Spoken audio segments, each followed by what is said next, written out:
আমি কোন আদর্শে চলব? ওই আদর্শ আল্লাহ দিয়া পাঠাইছিলেন। কোরআন চিৎকার দিছিল, লাকাদ কানা লাকুম ফি রাসূলিল্লাহি উসওয়াতুন হাসানা।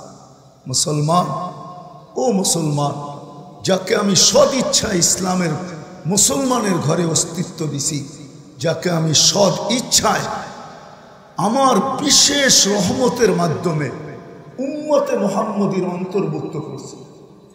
আপনি মুসলমানের ঘরে নিজ ইচ্ছায় আসেন নাই, আল্লাহর ছোটখাটো ইচ্ছায় আসেন নাই। আপনি মুসলমানের ঘরে রব্বে কাবার কসম আল্লাহর বিশেষ রহমতের মাধ্যমে আসছেন। এটা বিশেষ রহমতের মাধ্যমে। কেন এটাও বলতেছি। আজকে তো বুঝে আসে না, আজকে না মা বোনদের বুঝে আসে, না যুবকদের বুঝে আসে, না শিক্ষিতদের বুঝে আসে, না অশিক্ষিতদের বুঝে আসে, না গ্রাম্যদের বুঝে আসে, না শহরবাসীর বুঝে আসে। আজকে আমার পুরা জাতির বুঝে আসে না, আজকে পুরা মুসলিম উম্মার বুঝে আসতেছে না।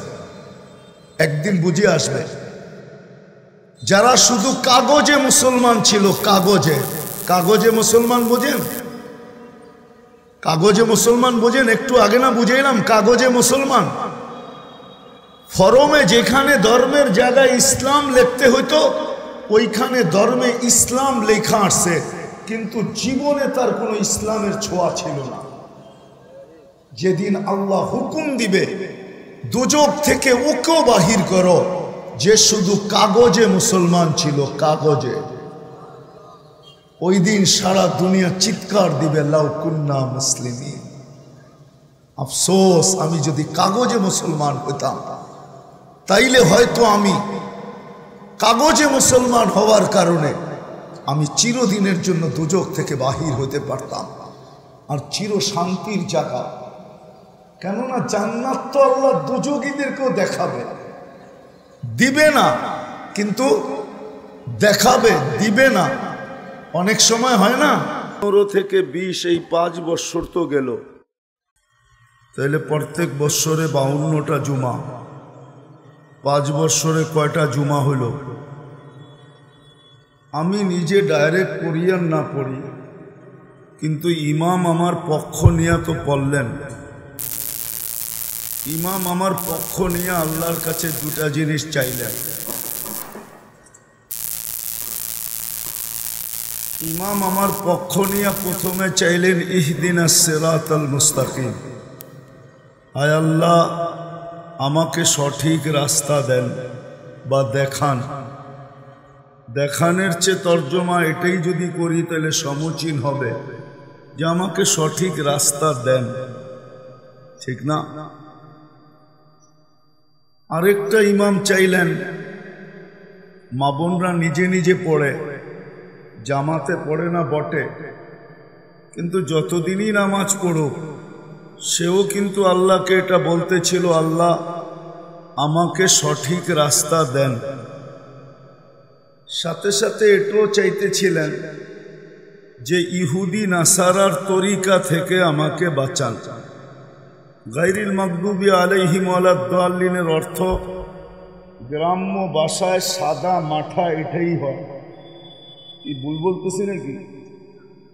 আমি দেখতেছি যাদেরকে, ওনাদের সামনে আমারটা ভুলও হইতে পারে, কিন্তু তারপরও বলতেছি যে গ্রাম্য ভাষায়, সহজ ভাষায় এটাই বোঝায় যে ইহুদি নাসারার তরিকার থেকে আমাকে বাঁচান। কেননা গায়রিল মাগদুব এটা দ্বারা হয়তো ইহুদিকে বোঝানো হয়েছে, না হয় নাসারাকে বোঝানো হয়েছে। ওয়ালাদ-দাল্লিন দ্বারা হয়তো ইহুদিকে বোঝানো হয়েছে, নাহলে নাসারাকে বোঝানো হয়েছে। দুটা দ্বারা এই সম্প্রদায়কেই বোঝানো হয়েছে, আর কাউকে বোঝানো হয় না। ইহুদি এবং নাসারার তরিকার থেকে আমাকে বাঁচান, হেদায়েত দেন, আর এই দুই তরিকার থেকে আমাকে বাঁচান। তরিকা বোঝেন তো? এই দুই দলের আদর্শ থেকে আমাকে বাঁচান। আদর্শ তো বোঝেন, তরিকা না বোঝেন। এখন প্রশ্ন হলো যে আমি হেদায়েতের উপলব্ধি আমার ভিতরে কতটুকু করতে পারতেছি, এই যে আমি দীর্ঘ 5 বছর যুবকের বয়স 20 ধরে নিলাম, প্রতি বছর সে 52টা জুমা পড়ল, শুধু জুমাই ধরলাম, 5 ওয়াক্ত বাদই দিলাম। এই যে 52টা জুমা সে আল্লাহর কাছে চাইল,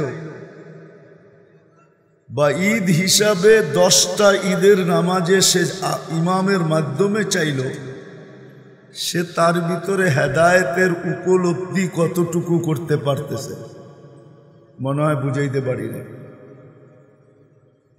আর এই গায়রের তরিকার থেকে, ইহুদি নাসারার তরিকার থেকে যে আল্লাহকে বলতেছিলাম বাঁচান, যুবক কতটুকু বাঁচতে পারতেছে বা কতটুকু বাঁচল, এটাই আমার বোঝানোর উদ্দেশ্য। আর এটা এই জন্যই বুঝাইতেছি, এটার পিছনে একটা কারণ আছে, কারণটার জন্যই এটাকে শুরু করলাম, যে আমি ইহুদি নাসারার তরিকা থেকে কতটুকু বাঁচতে পারলাম। ইহুদি নাসারার আদর্শ থেকে, খাওয়ার দিক দিয়া হোক, পোশাকের দিক দিয়া হোক, চলাফেরার দিক দিয়া হোক, সর্বক্ষেত্রে হোক, আমি তো আল্লাহর কাছে চাইতেছিলাম যে ইহুদি নাসারার আদর্শ থেকে আপনি আমাকে বাঁচান। একটা তো দলিন পথভ্রষ্ট, আরেকটার উপরে আল্লাহর রাগের সিল মারা। বোঝা গেল এই দুটার থেকে যদি আমি না বাঁচলাম তো আমিও পথভ্রষ্ট হব, আর আল্লাহর গজবের সিল আমার উপরও আসবে। আর আল্লাহর গজবের সিল যার উপরে আসবে আর যে পথভ্রষ্ট হবে, জীবনটা ছোট বটে, জীবনটা ছোট, 60-70 বৎসর, কিন্তু সত্য তো এটাই, যিনি দিছেন তার কাছেই যাব। কি বলেন? ধারণা কি উনি কি হিসাব কিতাব নিবেন না? না নিবেন না? নিবে, সবার এই ধারণা। আর নিবে না কেন? না নেওয়ার কারণটা কি এটাও তো ভাবতে হবে, যে ডেলি আমাকে উনি কি দিচ্ছেন। একটা একটা 2-4টা দেখাই, তাইলে হয়তো বুঝে আসবে যে হিসাব নিবে কেন। আমাদের ভিতরে ডেলি 80,000 বার দূষিত অক্সিজেন জমা হয়, যেটাকে কার্বন ডাই অক্সাইড বলে। এটাকে ডেলি 80,000 বার আমাদের ভিতর থেকে আল্লাহ ক্লিন করেন। কত? 80,000 বার 24 ঘন্টায়। কতবার? আমরা শ্বাস প্রশ্বাস নেই 1,60,000 বার, শ্বাস নেই 80,000 বার, ছাড়ি 80,000 বার। কেননা অক্সিজেন ছাড়া আমি বাঁচব না। আর যদি এই দূষিতটা আমার ভিতর থেকে বাহির না হয়, তাইলেও আমি বাঁচব না। কিন্তু যদি প্রযুক্তির মাধ্যমে বাহির করা হতো, যেটাকে মেশিন বলে, মেশিন, 80,000 বার যদি মেশিনে বাহির করা হতো, তাহলে আপনি দোকানে বসতেন কোন সময়? ব্যবসা করতেন কখন? মেল ফ্যাক্টরি চালাইতেন কখন? লেখাপড়া করতেন কখন? বিবি বাল বাচ্চা দেখতেন কখন? আমি যুবকদেরকে বলতেছি, হাঁটা চলা করতে কখন? বাইক নিয়ে ঘুরতে কখন? বন্ধুদেরকে সময় দিতা কখন? গোলাপ ফুল নিয়ে 14 তারিখে দাঁড়ায় থাকতা কখন? মনে হয় বোঝে নাই। বুঝছে কিন্তু মাথা নাড়ে না, ঠিক না? কখন তুমি কি করতে আমাকে বলো? 80,000 বার যদি বাহির করা হতো, তাইলে 60 মিনিটে 1 ঘন্টা, ঠিক না? কি তুমি হিসাব দাও, হিসাব করো। পার ন্যানো সেকেন্ডে একবার বাহির করতে হয়। 86,400 সেকেন্ডে 24 ঘন্টা। 86,400 সেকেন্ডে 24 ঘন্টা। তাহলে পার সেকেন্ড একবার তোমাকে বাহির করতে হইতো প্রযুক্তি দিয়া।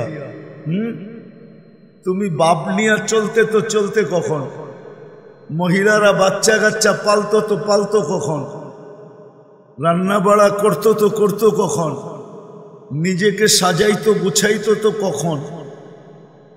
আমারটা বুঝে আসতেছে না মনে হয়। কখন সাজাইতেন, কখন গুছাইতেন, কখন ঘর দেখতেন, ঘরবাড়ি দেখতেন কখন? তাহলে তো আমাদের 24 ঘন্টাটা যাইতো এটার পিছনেই যে প্রযুক্তির মেশিন লাগানো থাকতো, পার আধা সেকেন্ডে একবার আমার ভিতর থেকে এই দূষিতটাকে বাহির করা হতো। যেই আল্লাহ প্রতিদিন 80,000 বার কার্বন ডাই অক্সাইডকে আমার ভিতর থেকে বাহির করেন, তো ওই আল্লাহ হিসাব কিতাব নিবে না তো নিবে না কেন? প্রযুক্তি দিয়ে যদি বাহির করা হতো, প্রযুক্তি বোঝেন, মেশিন দিয়ে যদি বাহির করা হতো, তাহলে এই মেশিনটা চালানোর জন্য তো একজন অপারেটরও লাগতো, ঠিক না? তার বেতনও তো দিতে হইতো আমাকে, ঠিক না? মেশিনটাও তো কিনতে হতো, ঠিক না? এটা নেল কাটারের মতো তো হতো না যে নেল কাটার নিজেরটা নিজে কেটে নিলাম। নেল কাটার চিনেন? আরে নখ কাটে, এটা চিনেন না? এরকম তো হইতো না, ঠিক না? বড় সড়ই তো হইতো, কেননা ভিতর থেকে অক্সিজেনটাকে বাহির করতে হবে।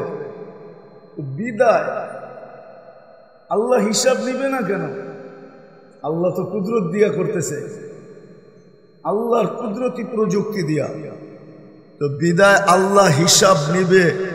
অনেক যুক্তি দিয়া বুঝানো যায় যে আল্লাহ প্রত্যেকের কাছ থেকে হিসাব নেবে। কুরআনের এই কথাই সত্য, লা তুসআলুন্না আনিন নাঈম। তোকে নেয়ামত দিয়া ঢাইকা দিছি, প্রত্যেক নেয়ামতের হিসাব আমি তোমার থেকে নিব যদি তুমি তোমাকে হিসাবের সম্মুখীন করো। আর যদি হিসাবের সম্মুখীন না করো, ময়রা সোজা হয়ে তো লাভ নাই, ঠিক না? সাপ মরলে তো সোজা হয়, ঠিক না? আপনি ময়রা সোজা হয়ে কি লাভ হবে? মরার পরে যদি সোজা হন তাহলে এটাতে কোনো লাভ নাই। আল্লাহ বলে হিসাবের সম্মুখীন যদি তুমি হইতে চাও, তাহলে তোমাকে আমি হিসাবের সম্মুখীন করব। আর দাঁড় করাবো 50,000 বছর। কতদিন? আর প্রত্যেকটা জিনিসের হিসাব তোমার থেকে পুঙ্খানো নিব না, তোমাকে মিলায়া দিতে হবে। মিলায়া, ম্যানেজার দিয়া মিলাও। আপনি ম্যানেজার পাবেন তো ওই দিন পাবেন কোথায়? আজকে অনেক মানুষের ম্যানেজার আছে না, পিএস আছে না, তুমি কিয়ামতের দিন পিএস পাবে কোথায়? পিএস তো নিজেই ব্যস্ত থাকবে। কুরআন তো এটাই বলে, লিকুল্লি ইমরিইম মিনহুম শা'নুন ইউগনি। প্রত্যেক ব্যক্তি এত ব্যস্ত হবে যে ওই দিন পিএস কে খুঁজে পাওয়া যাবে না, ওই দিন ম্যানেজারকে খুঁজে পাওয়া যাবে না। তোমারটা তোমাকে মিলায়া দিতে হবে। নারীর সহযোগিতা, স্বামীর সহযোগিতা স্ত্রী করবে না। ওই দিন তো ভাগাভাগির দিন হবে। ইয়াউমা ইয়াফিরুল মারউ মিন আখি ওয়া উম্মিহি ওয়া আবি ওয়া সাহিবাতিহি ওয়া বানি লিকুল্লি ইমরিইম মিনহুম শা'নুন ইউগনি। ওই দিন তো ভাগাভাগির দিন হবে, ছুটাছুটির দিন হবে। কেউ কাউকে খুঁজে পাবে না যে আমারটা তুমি মিলায়া দাও, তোমারটা আমি মিলায়া দিব। এটা তো ওইখানে সুযোগ হবে না। বিদায় আমি আসল কথায় চলে আসি। আমার একটা প্রশ্ন মনে করতে পারেন, বা বিবেকের পর্দা উন্মোচন করা মনে করতে পারেন। এই অবেলা ওয়াজ 2:30টার সময় আও কর্মদিবসে, এটা তো অবেলায় আমি চলে আসছি। এই জন্য শুধু পর্দা উন্মোচিত করতে চাইতেছি যে বিবেকের পর্দা একটু সরো, প্রশ্নটা বুঝে আসুক। এই জন্য আমি প্রশ্ন তুলে দিছি যে প্রত্যেক ব্যক্তি একটু চিন্তা করি যে আমি জীবনে কতটুকু নামাজ পড়লাম। যদি শুধু শুক্রবার পড়া থাকি তাহলে বৎসরে 52টা জুমা পড়ছি। যদি শুধু ঈদ পড়া থাকি তাহলে বৎসরে আমি 2টা ঈদের নামাজ পড়ছি। যদি মাঝে মাঝে পড়া থাকি তাইলে একটা হিসাব আমার কাছে হবে, আমি মিলাইতে পারবো যে আমি ডেলি 3 ওয়াক্ত পড়ি, ঠিক না? তাহলে